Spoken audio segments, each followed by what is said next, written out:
Hello, my beautiful community, and welcome to this week's episode of Tales of Tikarosa. I'm your host, Sydney Foltz, coming at you from my beautiful little mountain home in the Sacred Valley of Peru.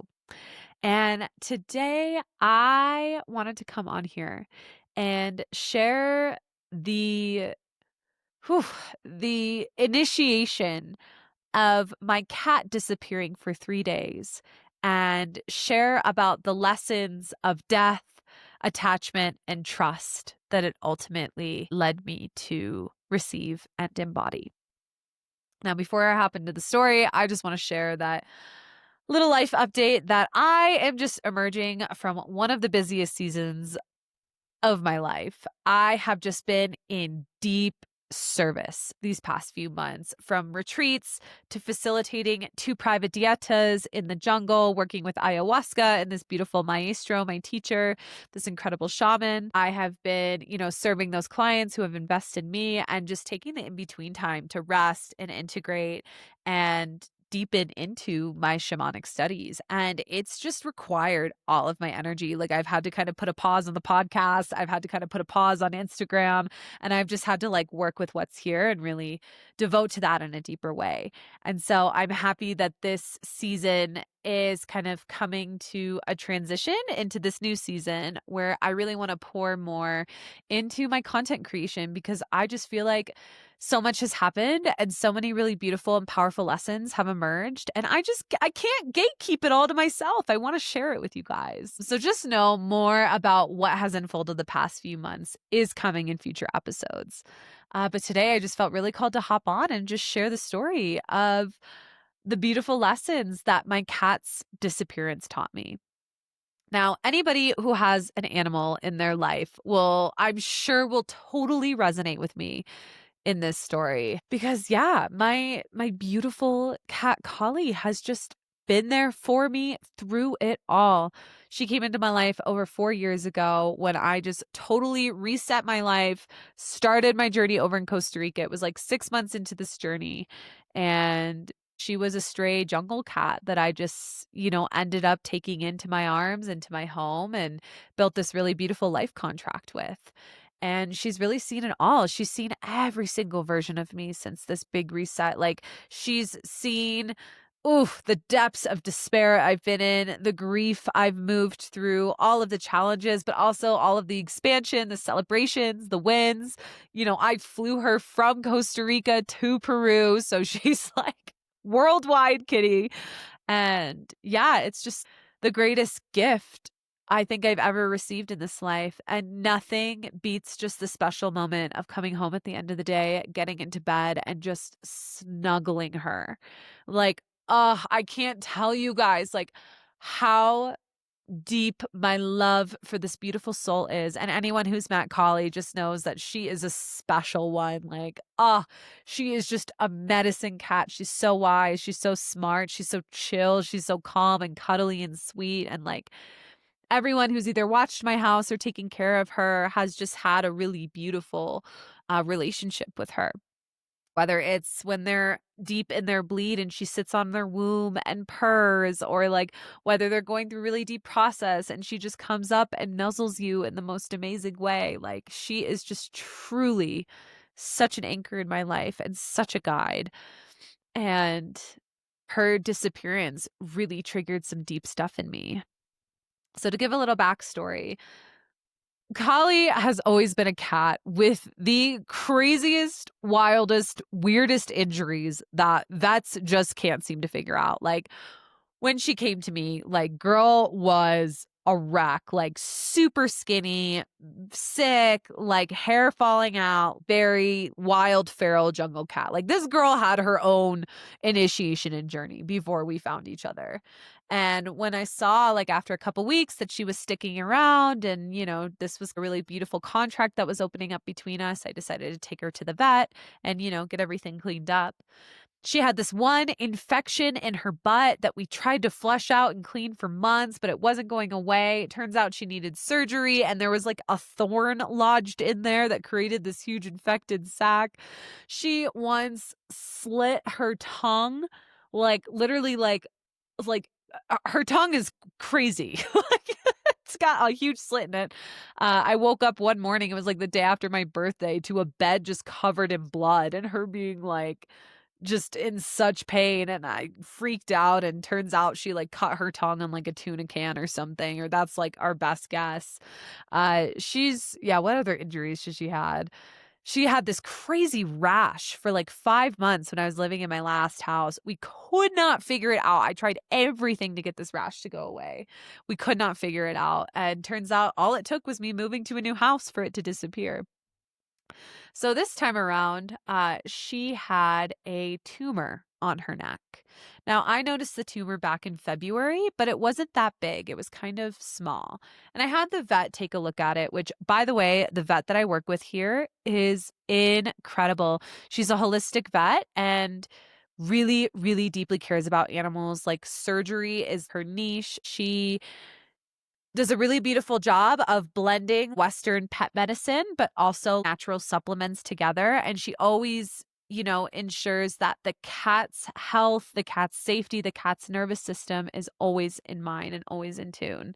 And she really just deeply cares. Like this woman is of such deep service with her craft, and I will support her till the end of time. Like, she is such a gift and such a wonderful woman, and her partner who helps her out is amazing too. So I completely trust this vet with Collie's life. And, at the time, the vet, it wasn't super concerned. We were more concerned about the rash, trying different things. But a couple months ago, I noticed that the tumor had gotten bigger, like way bigger. And I was like, okay, this needs to be looked at. So I called the vet again. We thought, okay, maybe, well, she's never had her mouth cleaned, which I did not know was like a thing you do for cats. So she was like, okay, well, her teeth are kind of gnarly, like a little bad breath there. Maybe there's a tooth infection that's causing it. So put her under anesthesia, got her teeth cleaned. They were nasty, but turns out it was nothing serious. And then after that, I started to notice that the tumor was getting bigger, like it was more irritated. And so after considering a few different options, we both just decided that the best thing was to surgically remove it. Now, the only day we could do the surgery was 5 days before I was about to leave for the jungle to facilitate another dieta for a private client, which means 2 weeks away from my house, away from her, no cell phone service, no data, no way to check in on her, just in the middle of the jungle in full trust and surrender. So I was leaving Thursday for this, and we had her surgery on Saturday. And because the tumor was in such a delicate spot, the vet couldn't do it alone. So we had to drive 2 hours to meet another vet, to have 2 vets do the surgery. Surgery went super well. The tumor was removed, and we decided to send it into a lab in Lima to get it tested for cancer. I mean, y'all, I got to see this tumor. Oh, I can't believe this thing was on this girl's neck. It was like, I don't know if you're watching the YouTube video, you can kind of see, but it was like that big. Like, it was thick. It was like the size of like a fig, maybe a little less than a fig, maybe a small fig. I don't know, but it was big and uncomfortable. So she said she completely removed it all, and we were going to send it into the lab to get tested. Now, for those who have ever brought their animals to get surgery and have been there to wake them up when the anesthesia wears off, y'all know it's a difficult thing to witness. Like, it's so hard. Like, poor baby girl was just in her carrying case, like tongue out, like fucking drunk kitty. Like, yeah, it was just hard to witness. I was like, oh girl, and so I decided to keep her in my room for the night. When I noticed she started to wake up and she wanted to start to walk again, I let her out of the cage and watch her take a few steps and then poof, plop to the ground and then just kind of lay there like drunk kitty style. But I wasn't going to let her out of the room yet because I have like a banister that leads and like a staircase that's just super not safe for drunk kitties to go down. So I didn't want her to fall or anything. So I kept her in my room, which she really didn't like, but it's for her own safety and own good. So we spend the night. She's like trying to get her footing. She usually jumps up to the windowsill, no problem, super graceful. But this time she would like run and jump and then flail and like hit the deck. And she was trying this over and over. Like, I did not sleep that night. And eventually, when I woke up the next morning, I noticed that, she was able to walk. She was more stable. Like, she was in a real bad mood. Like, she just looked at me like, I hate you. I hate you, which is also really hard to receive. But anyways, I decided to let her out. She went down the stairs just fine and tried to feed her some food. She wasn't about it. And she just wanted to go outside and take space. And she's an indoor outdoor cat. Like, she always has the freedom to go in and out whenever she wants. And she knows these lands. Like, we've been living here for a few months now. So like she knows these lands. She's comfortable. So I didn't think anything of it. So I thought, okay, yeah, let's get her outside, like give her some space. So I let her go outside. And a few hours go by and she doesn't really come back home. Usually she's out for a few hours and then comes back for like cuddles and food, but she wasn't coming home. And then so a few more hours went by and she wasn't home. Now, usually I don't get nervous about these things because she is known to like disappear, or not disappear, but just like be out like a cat. But because she had just had surgery, she hadn't eaten, the effects of the anesthesia were still kind of there. Like, she had this, like, donut around her neck, like plushy donut around her neck that could have gotten caught on something. Like, I was really starting to get worried and I was really starting to get triggered. So I decided that night to go out and search for her. So I searched for like an hour all around the property, nothing. It starts pouring rain, crazy wind. It's freezing cold. I'm starting to get really nervous because I'm like, oh my gosh, this poor girl is probably in so much pain from the surgery. Like, I don't know where she is. I don't know what her condition is. Like, it was really starting to worry me. So I spent that whole night just like with a lot of anxiety, like, oh my gosh, like praying that she's just held in safety, held in love, but also telling her, like, it's safe to come home, come home. I promise no more surgeries. And yeah, the next morning still doesn't show up. And I go out and search for her again, this time for like a couple hours. And I'm going like, all around my neighborhood. I'm like, and I'm crying at this point. Like, I'm really, really scared that she has just decided to leave to die because that's what cats do. It's like half of me was still holding the faith that she was going to come home. And then the other half of me was like, I think I lost her. Like, what if, and then the worries come in of like, what if I never see her body again? Like, what if it's never confirmed? Like, what if like the last time I saw her was her being pissed at me because I took her to the vet and she was drunk off anesthesia? And, all these thoughts are racing through my mind. So I'm up at like 7 in the morning. I'm walking all around the neighborhood. Like, I ran into a mommy. I'm crying. I'm like, have you seen my cat? And she's like, oh, no, but it's okay. Don't cry, and I'm like, because for them, animals are different. Like, they totally honor animal sovereignty and they don't really have quite as much attachment as I do. So yeah, I'm walking around, I'm asking the puppies, like, have you seen my cat? She looks like this. I'm asking my friend to text the community here to like look out for her, sending pictures, like nothing. She doesn't come home. At this point, I'm a wreck. Like, I'm already starting to grieve her. And guys, this is only like 2 days she's been missing. But it's already hitting me of like, holy moly, I might have lost my cat. And I think the thing that made this even more stressful was in a couple days, I was leaving. I was leaving to go facilitate this dieta. Yes, I had a friend who was going to come in and watch the house, but like, I would be out of service, out of data, like not here to welcome her home. So there was just a lot of stress going on. And yeah, it was like I was really seeing how deeply attached to her I am. Like, oh my gosh, this girl is just my greatest support. Like, she has really seen it all. She is the one soul in my life who has really been there for me through it all, every single moment. And yeah, I was just really feeling my love for her and also my attachment for her. And so, yeah, I decided, okay, I was like, you know what? We need energetic space from the house. Like, she probably feels me stressed. Like, I'm going to leave for half the day and then come back. So I decided to go to Cusco, do some things, and then come back. That night still doesn't come home. So day 3 rolls around and I'm like, just in deep prayer mode. I'm praying with my tobacco, asking for the winds and the apus to carry out this prayer of safety and love and protection, and just ensuring that no matter what, she's held in angel's love, in angel's light, in God's light, and letting her know that if it's her choice and this is what she wants, it's safe to come home, no more surgeries. And yeah, I decided to send out mass texts to all of her aunties, which are my friends, people who have really connected with her, just to say a prayer. And then I decided to go out and search again. This time I was like, okay, I'm gonna bring out her favorite food, which is the dry kibble that she's really not supposed to be eating anymore, but she loves it. It's like it's like, no, it's not McDonald's. I buy like the nice kitty kibble, but yeah, it's still not great because it's got sugar and carbs. So anyways, I'm walking around the house and I'm, calling her name. I'm like jiggling the bowl so that she can hear the sound of the food. And all of a sudden, in the distance, I hear meow, meow, meow. And I was like, oh, my angel, Collie, I'm coming for you, girl. And I was like kind of running around. I was like, where are you? Keep meowing. And she's like, meow, meow, meow. And then eventually I found her. I saw her peeking her head out of the top floor window of this abandoned half built house.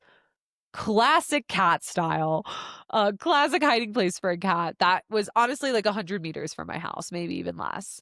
And so I am like running to go and get her. I like hop the wall. I'm like kind of, it's not like there's no path or anything. So I'm like going through like the bush, and I ended up like running down and like twisting my ankle.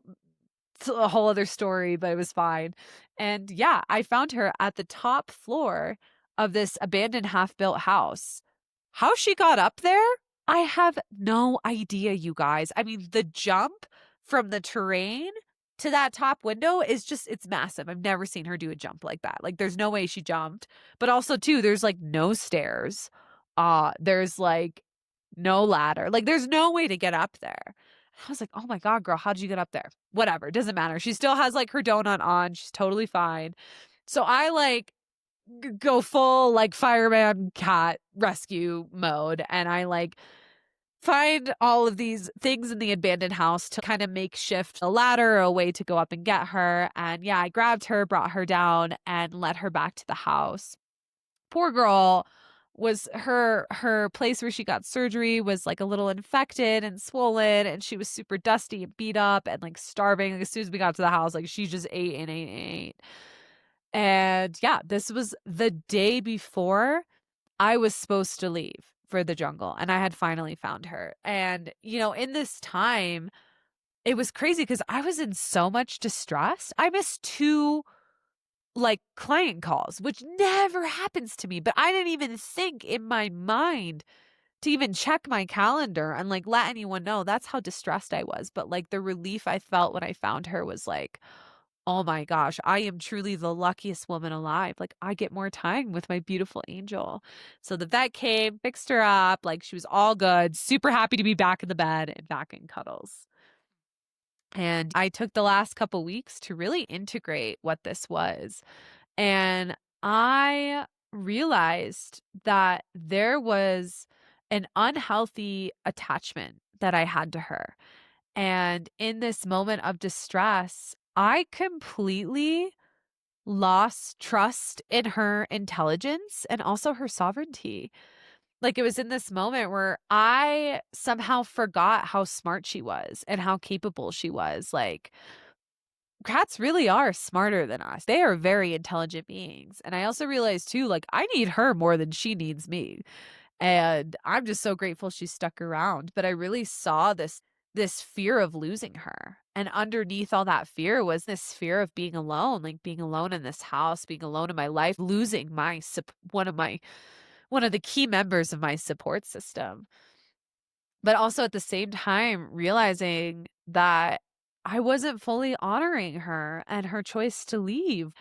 I was doubting her intelligence, and I was also doubting her sovereignty. And it really brought me to this beautiful place of really honoring death and coming into greater trust that each one of our souls has the date we're going to die. We've already contracted it in this life, and that's between us and God. And however we want to go in this world is our choice. And so in that moment, where she was gone and I was in deep distress, I was having a hard time coming into the acceptance that she's a sovereign animal. This might be how she wants to go. And I have to be okay with that. I have to accept that. I've always given this cat her freedom. She has always had the freedom to leave whenever she wants. Even before we moved to Peru, I asked her, I was like, "Do you want me to find you another home in the jungle? Do you want to stay here? Because if so, that's totally cool." She was like, "No, I want to go with you." And I've always just given her sovereign choice. But in that moment, I didn't honor her sovereignty like I should have. And so it really brought me to this beautiful place of a deeper understanding of death and realizing too that even though someone may be gone in the physical world, they are still with us spiritually. And though that grief of grieving that physical connection, like what can help you through that is realizing the spiritual soul connection is still there. And yeah, like she was safe and my prayers really did work. And, she was unharmed, minimal damage done. And yeah, we were able to get her home safely. And yeah, the surgery has healed well. And yeah, it's also interesting because when I got back from this trip, we got the test results from the cyst. We sent the cyst out into a lab in Lima to get tested to see if it was cancerous or not. And turns out it is cancerous. She has this really rare form of cancer.